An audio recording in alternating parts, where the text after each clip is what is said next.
daily dose of fun. Good daily dose of fun. Big and Brad, PodCat English, PodCat English.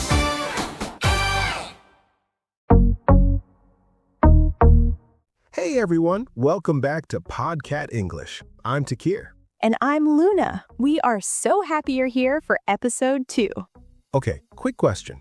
Who gets nervous when they have to make a phone call in English? Come on, be honest. If you're raising your hand right now, you're not alone. Even we get nervous sometimes. Oh, absolutely. There's something about not seeing the other person's face that makes it 10 times harder, right? Exactly. You can't see their expressions, you can't use body language, and sometimes the connection is bad. And they talk so fast. It's like, hello, this is John from customer service. How can I help you today? And you're like, wait, what? Yes. So today we're tackling phone English. By the end of this episode, you'll feel way more confident making calls. We've got essential phrases, role-play scenarios, and our community shout-out with your success stories. Let's dive in. All right, Luna, let's be real. Why are phone calls in English so terrifying? Great question. I think the number one reason is no visual cues. When you're face-to-face, you can see if someone understands you. On the phone, nothing. Exactly. And you can't use hand gestures. I'm someone who talks with my hands a lot, so on the phone, I feel stuck. Another reason, speed. People talk faster on the phone because they want to be efficient. They're not thinking about non-native speakers. Oh, and background noise.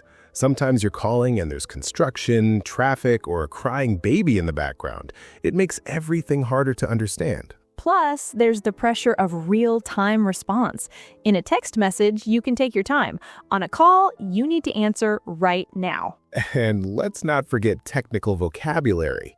If you're calling customer service or booking something, they use specific words you might not know. But here's the good news. All of these challenges have solutions, and we're about to give them to you. The key is preparation.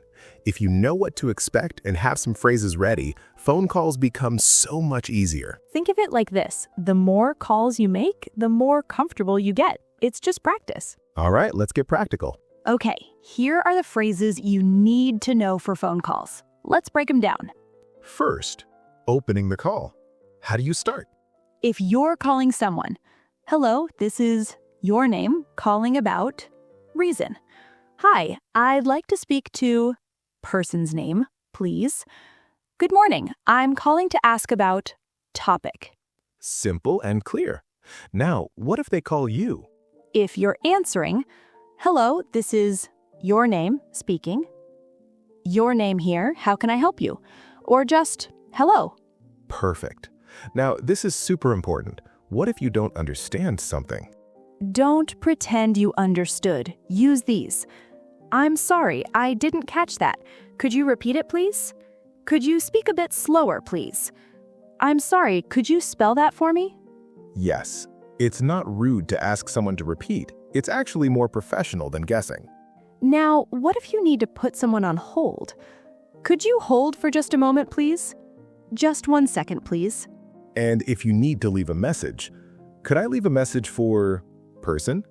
Please let them know that your name called. Could you ask them to call me back at your number? Finally, closing the call. Thank you for your help. I appreciate your time. Have a great day.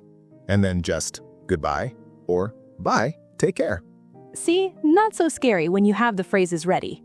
Pro tip, write these down before you make a call. Have them in front of you. It's like a cheat sheet, and there's nothing wrong with that. Okay, Tekir, ready for some role play? Oh, I love this part. Let's do it. Scenario 1. You're calling a hotel to make a reservation. I'll be the hotel receptionist. You start.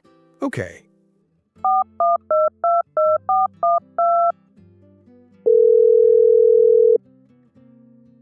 Hello? I'd like to make a reservation for 2 nights, please. Of course. May I have your name, please? Yes, it's Tekir. Tekir. Thank you, Mr. Tekir. What dates were you looking at? I'd like to check in on March 15th and check out on March 17th. Perfect. And how many guests? Just 2 adults. Wonderful. I have a room available. May I have a contact number? Sure, it's 555-0123. Great.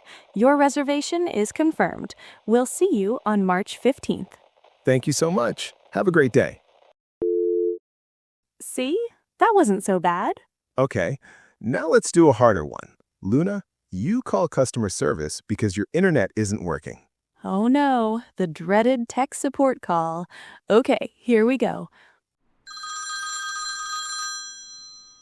Hello, I'm calling because my internet connection isn't working.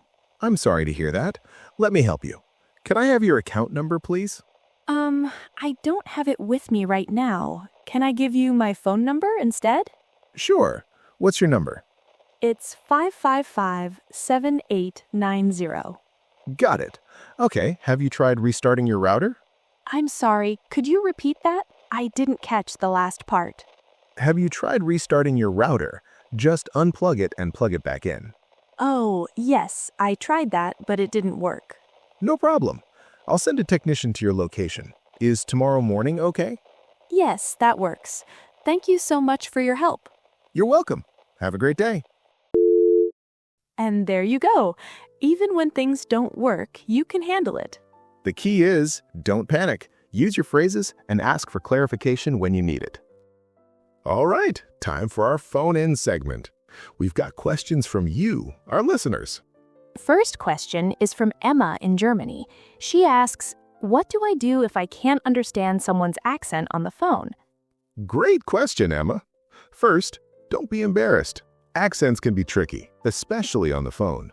Just say, I'm sorry, I'm having trouble understanding. Could you speak a bit slower, please?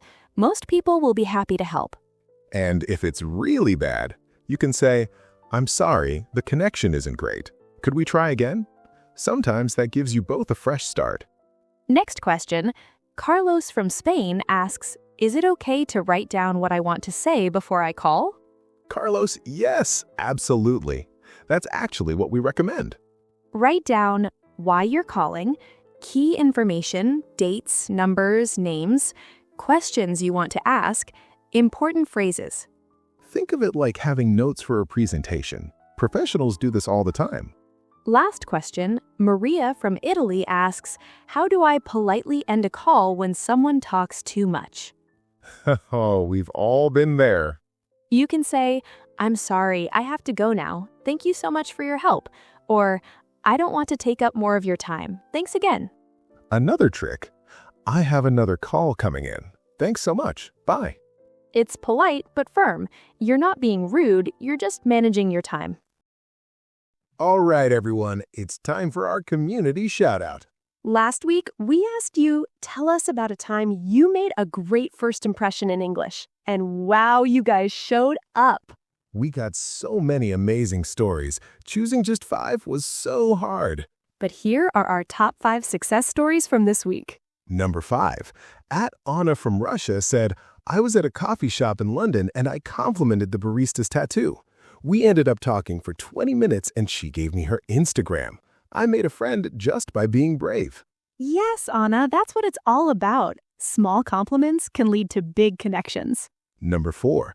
Raj from India wrote, I had a job interview in English. I was so nervous, but I prepared well.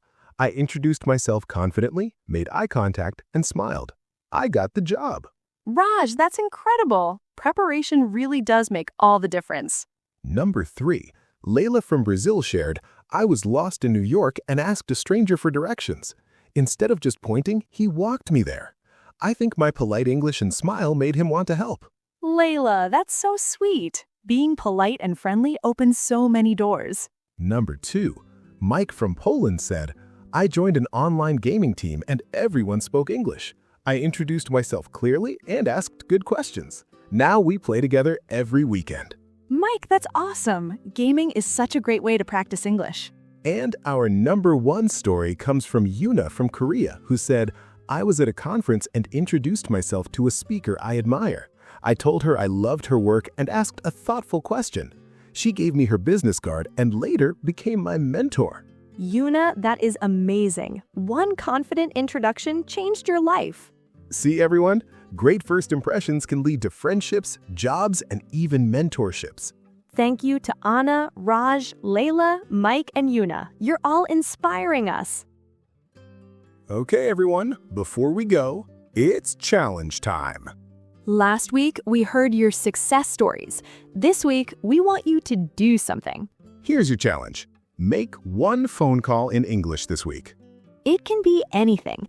Calling a restaurant to ask about their hours, calling a hotel to ask about prices, calling customer service with a question, even calling a friend who speaks English.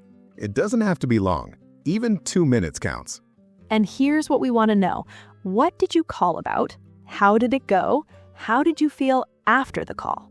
Drop your story in the comments on YouTube. Best 5 stories will be featured in next week's episode. And remember, it's okay to be nervous. We all get nervous. The point is to try. You've got this. Well, everyone, that's episode 2. Thank you so much for hanging out with us today.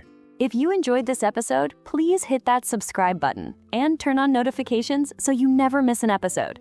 Leave a comment with your phone call challenge story. We can't wait to hear how it goes.